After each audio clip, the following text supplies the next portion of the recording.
Hello అండి, అందరికీ నమస్కారం. మన చందమామ కథలకు మనసారా స్వాగతం.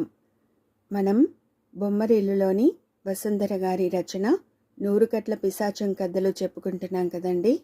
అందులోని 28వ కథ పెద్ద గీత అనే కథ ఇప్పుడు చెప్పుకుందామండి. ఇక కథలోకి వెళ్దామా? ఒక గ్రామంలో సీనయ్య అనే రైతు ఉండేవాడు. సీనయ్య మూడో కొడుకు కోటయ్య తప్ప అతడి ఇంట్లో అందరూ సన్నగా నాజుగ్గా ఉండేవారు. కోటయ్యను చూడగానే ఎవరికైనా నవ్వు పుట్టుకొచ్చేది. అంత లావుగా ఉంటాడు. తల్లి శాంతమ్మ తప్ప ఇంట్లో అందరూ కోటయ్యను వేళాకోళం చేసేవారు. అలా చేయకూడదని, అలా మాట్లాడడం తప్పు అని ఒక్క గౌరిని తప్ప అందరినీ మందలించేది తల్లి. సీనయ్య ఆఖరి కూతురు గౌరి. కోపం బాగా ఎక్కువ.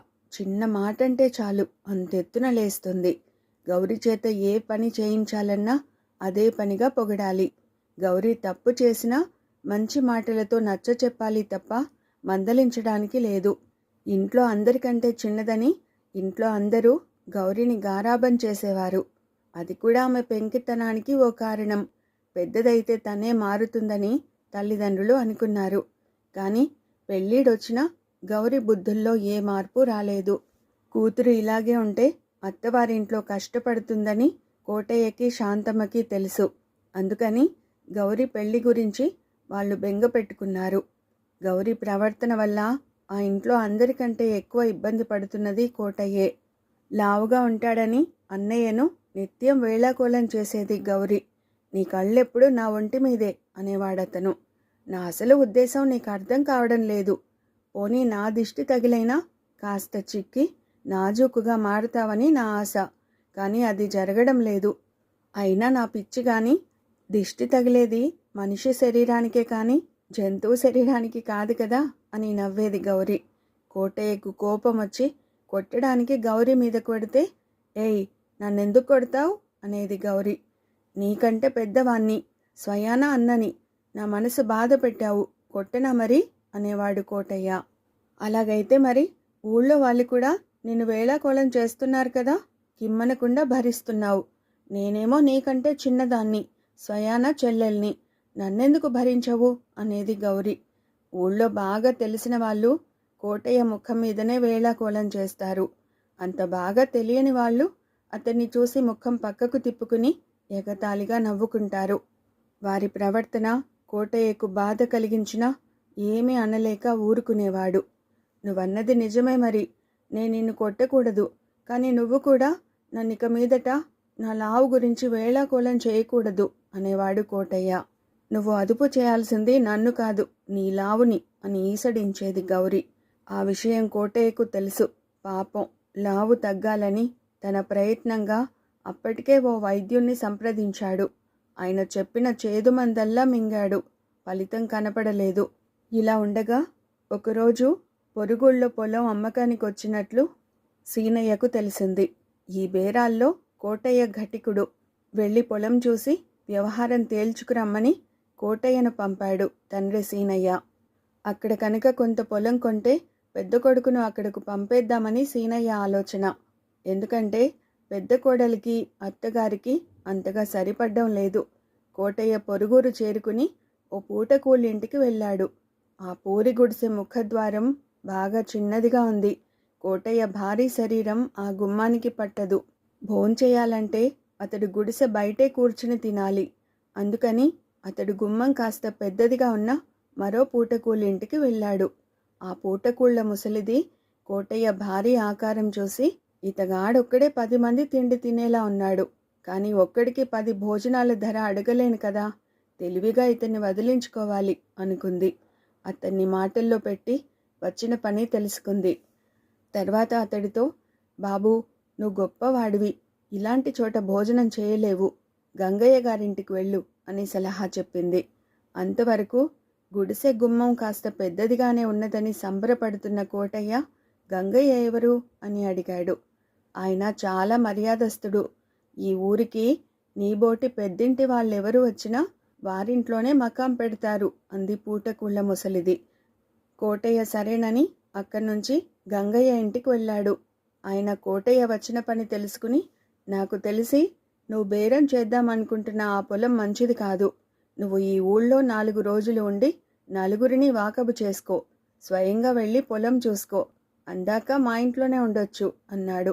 గంగయ్య నిజంగా మర్యాదస్తుడే అనుకున్న కోటయ్య సరేనని ఆ ఇంట్లో మకాం పెట్టాడు. ఆ ఇంట్లో గంగయ్య, అతడి భార్య, 2 కొడుకులు ఉంటున్నారు. పెద్ద కొడుక్కి పెళ్ళయింది. ఆ ఇంట్లో ఉన్న 5 కుటుంబ సభ్యులు కూడా చాలా చాలా మంచివారని కోటయ్యకు అనిపించింది. ఎందుకంటే తన ఊళ్ళో ఎవరింటికి వెళ్ళినా తనను రోజు చూసేవాళ్ళు కూడా ఒక్కసారి చాటుకు వెళ్ళి నవ్వుకునేవారు. కానీ ఈ ఇంట్లో ఒక్కరు కూడా అతన్ని చూసి ఎదురుగా కానీ చాటుగా కానీ నవ్వుకుంటున్నట్లు అనిపించలేదు. అందుకు కోటయ్యకి చాలా సంతోషం కలిగింది. కానీ అతడికి వాళ్ళ మంచితనంపై పూర్తిగా నమ్మకం కుదరలేదు. అతడు శ్రద్ధగానూ రహస్యంగానూ ఇంట్లో అందరినీ ఓ కంట గమనించాడు. అందరూ తనని మిగతా మనుషుల్లాగే చూస్తున్నారని, చాటుగా కూడా తనని లావుపాటి మనిషిని అనుకోవడం లేదని రూఢీ చేసుకున్నాడు. గంగయ్య కుటుంబంలో అందరూ మర్యాదస్తులని కోటయ్యకి అనిపించింది. లేకుంటే కుటుంబంలో కనీసం ఒక్కరైనా తన లావు గురించి పట్టించుకోవాలి. పోనీ అంటే వాళ్ళల్లో ఒక్కరు కూడా లావుగా లేరు. అందరూ సన్నగా నాజూగ్గా ఉన్నారు. ఆ ఇంట్లో వాళ్ళు అసలు తన లావు గురించి ఏమనుకుంటున్నారో తెలుసుకోవాలని కోటయ్యలో కుతూహలం మొదలైంది. ఒకరోజు కోటయ్య గంగయ్యతో, లావు తగ్గడానికి నాకు మంచి మందేమైనా చెప్పగలరా అని అడిగాడు. నువ్వు లావేమిటి అన్నాడు గంగయ్య ఆశ్చర్యంగా. ఆయన ఆశ్చర్యం నటిస్తున్నాడని అనుమానించాడు కోటయ్య. కానీ గంగయ్య ముఖం చూస్తే అలా అనిపించలేదు. నేను లావే, మీకు తెలియడం లేదేమో, మీ ఇంట్లో మిగతా వాళ్ళను అడగండి చెబుతారు అన్నాడతను. గంగయ్య తన వాళ్ళందరినీ పిలిచి, చూసారా, ఈ కోటయ్య తను లావు అనుకుంటున్నాడు. నేను కాదన్నాను, నమ్మడం లేదు, మీరేమంటారు అని అడిగాడు. ఇంటిల్లిపాది ఏకకంఠంతో, కోటయ్య లావా, ఇతన్ని లావంటే అంతకంటే నవ్వుకోవలసిన విషయం ఉండదు అన్నారు. వాళ్ళు అంత ఖచ్చితంగా చెప్పేసరికి నిజంగానే తను లావుగా లేనేమోనని కోటయ్య కూడా అనుమానం వచ్చింది. అయినా సరిపెట్టుకోలేక, మీరు ఊరికే అలా అంటున్నారు, మిమ్మల్ని మీరు చూసుకోండి, నన్ను చూడండి, మీరంతా ఎంతో సన్నగా నాజూగ్గా ఉన్నారు, నేను మీ అందరికంటే లావుగా ఉన్నాను, పోనీ ఈ విషయమైనా ఒప్పుకుంటారా అన్నాడు అతడు. గంగయ్య నవ్వి, నువ్వు మా అంత సన్నగా లేకపోవచ్చు, కానీ నువ్వు లావు కాదు, పుష్టిగా ఉన్నావు. సుఖంగా తిని తిరిగే మనిషి పుష్టిగా ఉంటేనే అందం. మా ఇంట్లో అంతా ఎంత తిన్నా ఎండిపోయిన తోటకూర కాడల్లాగా బక్క చిక్కి ఉంటాం. నీలాగా పుష్టిగా అవడానికి ఏమైనా మందులుంటే బాగుందనుకుంటాం అన్నాడు. అప్పుడు కోటయ్యకు కలిగిన ఆనందం అంతా ఇంత కాదు. ఆ కుటుంబం అంటే అతడికి సదభిప్రాయం కలిగింది. అదీ కాక ఆ కుటుంబంలో ఎవ్వరూ ఒకరినొకరు నిందించుకోవడం కానీ కోపతాపాలు ప్రదర్శించడం కానీ అతడు చూడలేదు. ఇలాంటి ఇంట్లో పడితే తన చెల్లెలు గౌరి సుఖపడుతుందని అతడికి అనిపించింది. తనని లావు కాదన్నట్లే చెల్లెల్ని కోపిష్టిది కాదని వాళ్ళు సరిపెట్టుకోగలరనుకున్నాడు. గంగయ్య రెండో కొడుకు సింగన్న తన చెల్లెలు గౌరికి అన్ని విధాలా ఈడు జోడుగా ఉంటాడని తోచింది కోటయ్యకి. కోటయ్య అక్కడ 4 రోజులున్నాడు. పొలం విషయంలో గంగయ్య చెప్పింది నిజమేనని, ఆ పొలం మంచిది కాదని తెలుసుకున్నాడు. తర్వాత కోటయ్య గంగయ్యకు కృతజ్ఞతలు తెలియచేసుకుని ఆ ఊరు వదిలి తన ఊరు చేరుకున్నాడు. ఇంటికి వెళ్ళి తండ్రితో, నాన్న, నేను పొరుగురు వెళ్ళింది పొలం బేరం చేద్దామని, కానీ పొలం మంచిది కాదు, అందువల్ల ఆ పని అవలేదు. కానీ అనుకోకుండా అంతకంటే మంచి పని ఒకటి జరిగింది. మన గౌరికి మంచి వరుణ్ణి చూశాను అంటూ గంగయ్య కుటుంబం గురించి చెప్పాడు. సాధారణంగా కోటయ్య ఎవరిని మెచ్చుకోడు. అతడికే నచ్చారంటే నిజంగానే ఆ కుటుంబ సభ్యుల్లో ఏదో ప్రత్యేకత ఉండి ఉంటుందనుకున్నాడు సీనయ్య. ఆయన పొరుగురు వెళ్ళి గంగయ్యను కలుసుకుని తన కూతురు పెళ్లి ప్రస్తావన చేశాడు. ఆ తర్వాత గంగయ్య కుటుంబం వారందరూ వచ్చి గౌరిని చూసుకుని వెళ్లారు. ఆమె వాళ్ళకి నచ్చింది. గౌరికి సింగన్నతో పెళ్లి జరిగింది. అత్తవారింటికి వెళ్ళింది. ఓ ఏడాది గడిచాక గౌరి గర్భవతి అయింది. పురుడు పోయడానికి కూతుర్ని పుట్టింటికి తీసుకొచ్చాడు సీనయ్య. అంతా గౌరిని అత్తవారింటి విశేషాలు అడిగారు. గౌరి తన అత్తవారింట్లో వారందరినీ పేరు పేరున పొగిడి, మనుషుల్లో ఇంత మంచి వాళ్ళు ఉంటారని నేనెప్పుడూ అనుకోలేదు, నేనెంతో అదృష్టవంతురాలిని అన్నది.